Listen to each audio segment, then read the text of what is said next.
Conduzir uma empresa para que ela chegue até o Hall da Fama é mais ou menos como se você fosse fazer uma viagem de férias para um lugar distante, fosse de carro, né? E tivesse que planejar essa viagem. Você vai ter que cuidar de todos os detalhes, de todos os pontos importantes, as coisas que mais interessam. Então, você vai se imaginar estando naquele local, seria uma visão, né, do que aconteceria quando você estiver no local, quando estiver na praia, tomando sua água de coco, etc., tudo mais e tal, né? Então, você precisa estabelecer diretrizes, tanto para a viagem quanto para a empresa, você precisa estabelecer diretrizes. Essas diretrizes são caracterizadas por 3 elementos importantes: a visão, a missão e os valores. No caso da viagem, a visão poderia ser, na ida, né, quando você vai partir, você se imaginar lá na frente, já estando na praia, embaixo do guarda-sol, tomando uma aguinha de coco. Na volta, porque também tem que ter uma visão da volta, né? Você se imaginar já em casa, no lar, tranquilo, ter feito uma excelente viagem. O que é a missão? A missão são os pontos intermediários que devem acontecer nessa viagem para que você tenha sucesso. Então, os hotéis, se você for ficar em 2 ou 3 hotéis diferentes, as paradas para almoço, em suma, os marcos de referência intermediários que irão garantir o sucesso e que você vai chegar no final. E como valores, é claro, a segurança, você está viajando numa estrada, precisa ter segurança, o lazer, a tranquilidade. Vejam bem, isso com respeito à sua viagem. Imagina agora uma empresa construindo um grande edifício de 20, 30 andares. Então o que deve acontecer? Ela também vai ter visão, missão e valores.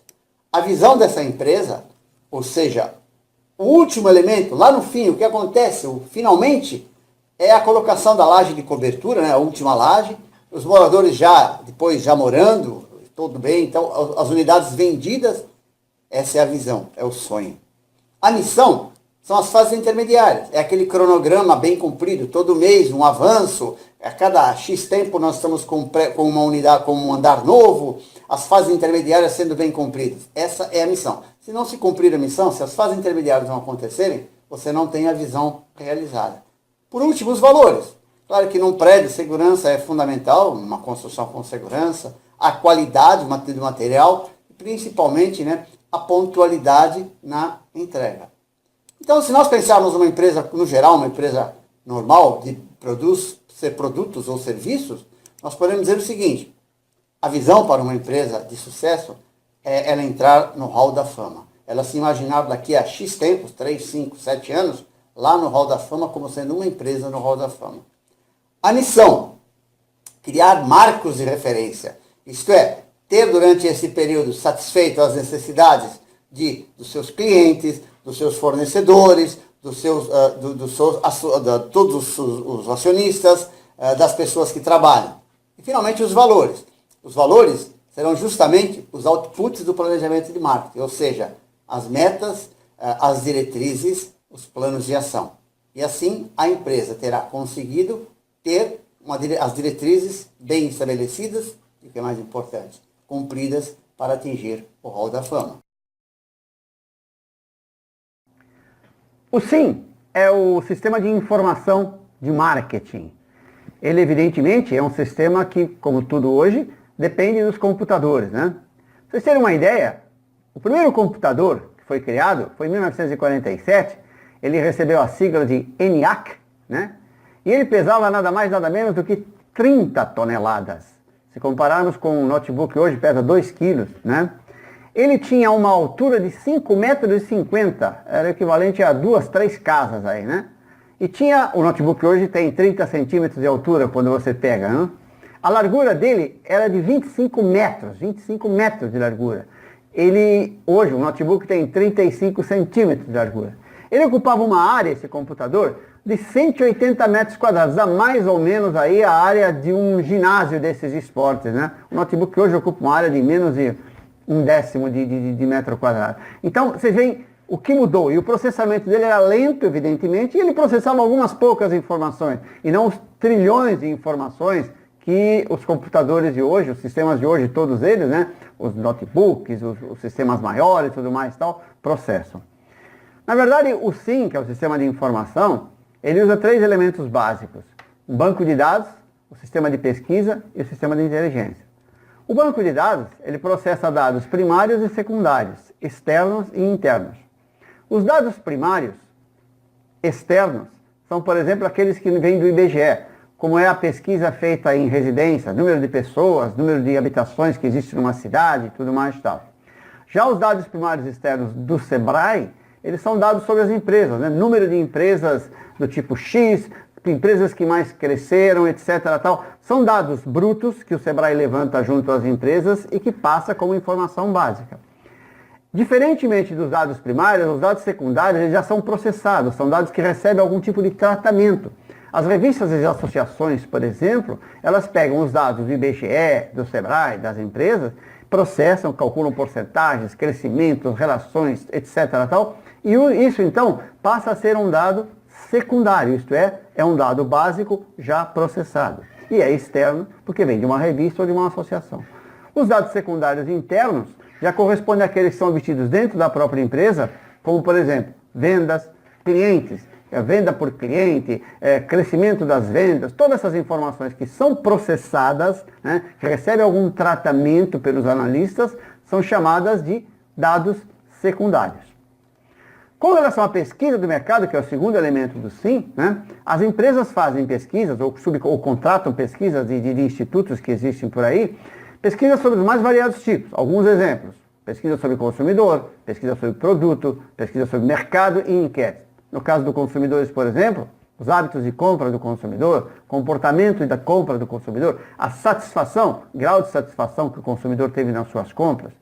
Com relação a produtos, nós podemos ter a participação de mercado do produto, né? Com relação aos concorrentes.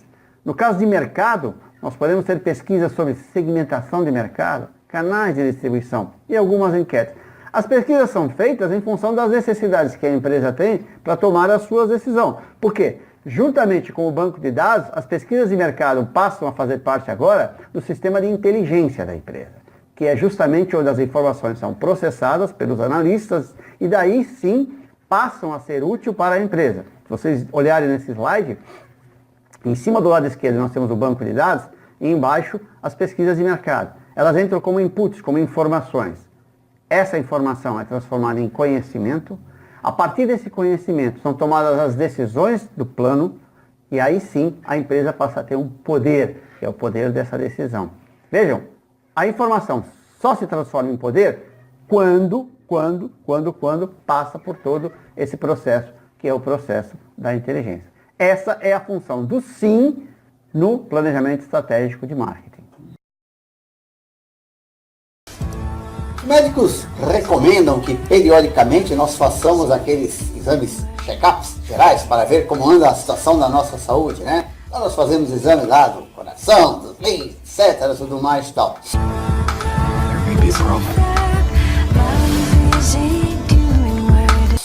Evidentemente que depois desses exames, ele nos dá o chamado diagnóstico.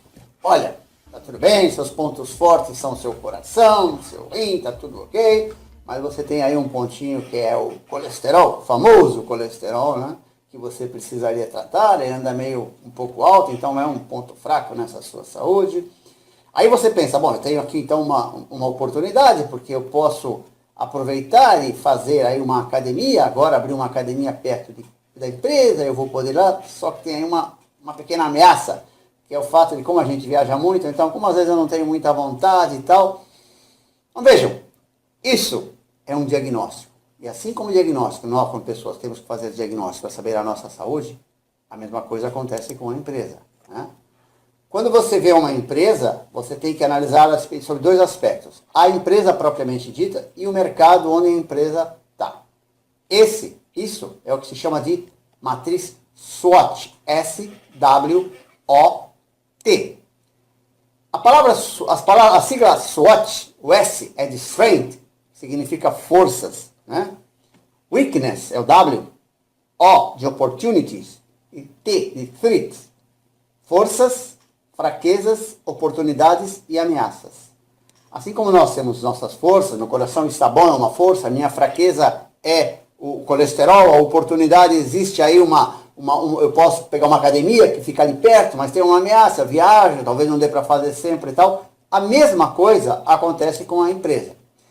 Nesse quadro que nós estamos vendo aqui, nós apresentamos a empresa com as suas principais, seus dois elementos, as forças e as fraquezas.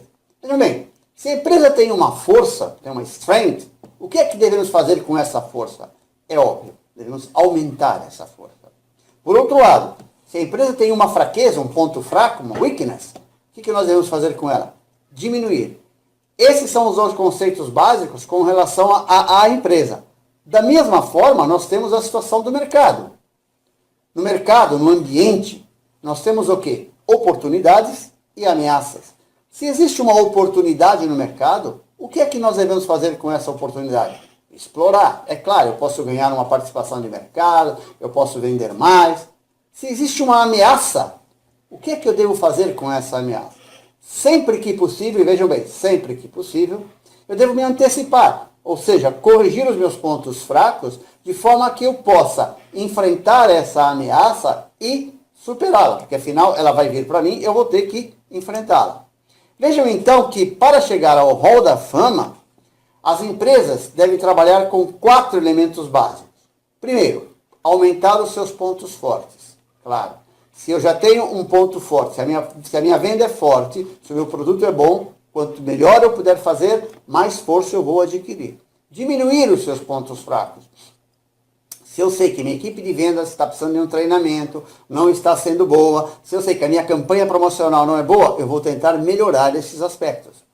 Explorar as oportunidades. Olha, vai haver a abertura de um novo mercado, vou explorar esse novo mercado. Lembre-se que as oportunidades, elas estão no mercado, estão no ambiente, não são coisas da empresa. A mesma coisa com antecipar-se às ameaças. Se eu sei que vai haver uma ameaça, eu devo preocupar, tentar diminuir essas ameaças. Como? Tomando medidas agora para melhorar a minha situação no futuro.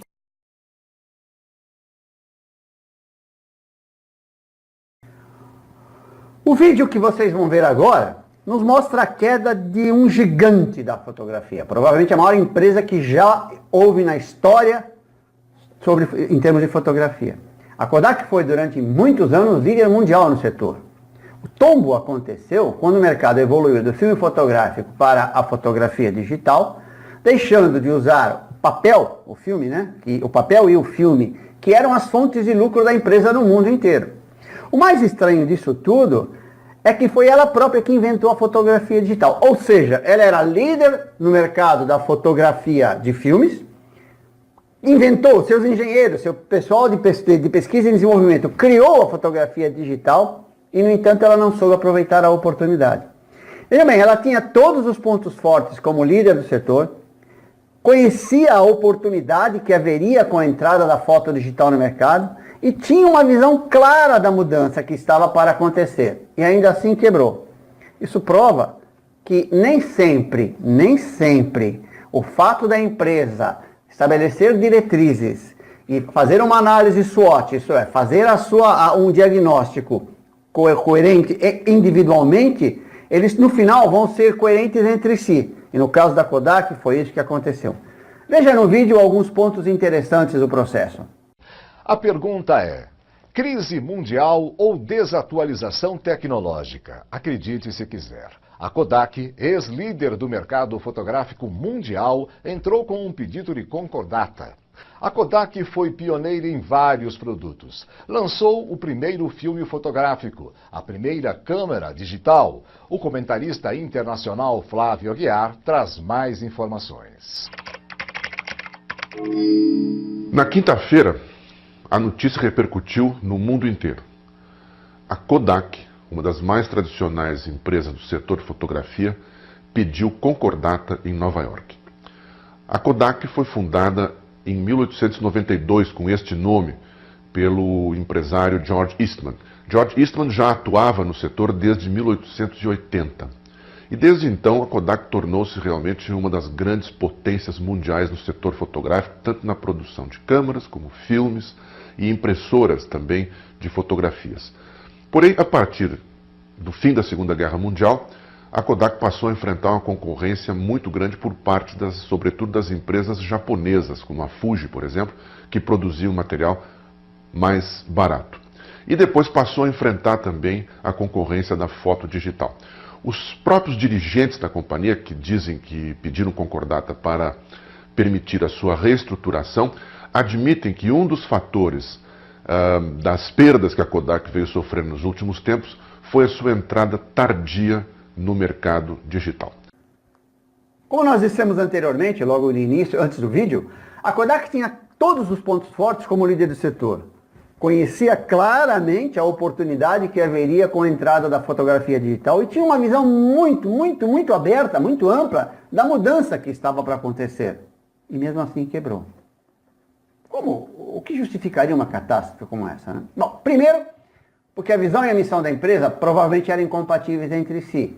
Isto é, a visão era a de manter a liderança no longo prazo. Vocês estão lembrados que a visão é aquilo que a gente enxerga, é o último andar do prédio, né? É o fim da viagem. Então ela se imaginava líder do mercado de fotografia. Só que ela não entendeu que o mercado de fotografia já não era um mercado de fotografia. Havia dois mercados de fotografia. Aquele onde ela liderava, que era o da fotografia filmes, e o outro, onde ela ainda não estava começando, que era o da fotografia digital. Ela trabalhou o mercado como um todo como se ele fosse apenas o da fotografia filme, esquecendo-se que a digital era um rompimento de tudo aquilo que havia antes. Mudava completamente tudo. Depois, apesar de ter inúmeros pontos fortes no mercado da fotografia filme, eles não serviam para nada, porque as oportunidades que estavam acontecendo estavam no mercado digital, ou seja, ela tinha todas as forças no mercado da fotografia filme e, no entanto, o mercado, a oportunidade que crescia era do mercado digital. Então, e o que acontecia? Ninguém teria coragem de jogar fora todo um dinheirão, bilhões que ela tinha investido naquilo, as fábricas, as plantas instaladas, toda a pesquisa e desenvolvimento que ela tinha. Seria difícil pegar tudo aquilo e jogar na lata do lixo e falar, eu vou começar um outro. Não. Ela tentou sustentar aquilo onde ela era forte, aquilo que dava o lucro, a galinha dos ovos de ouro dela. E na verdade aí já era uma galinha de ovos de areia, porque não valia mais nada. Então, a visão incompatível com a missão e os pontos fortes incompatíveis com a oportunidade, isso deu no que deu. E a empresa quebrou.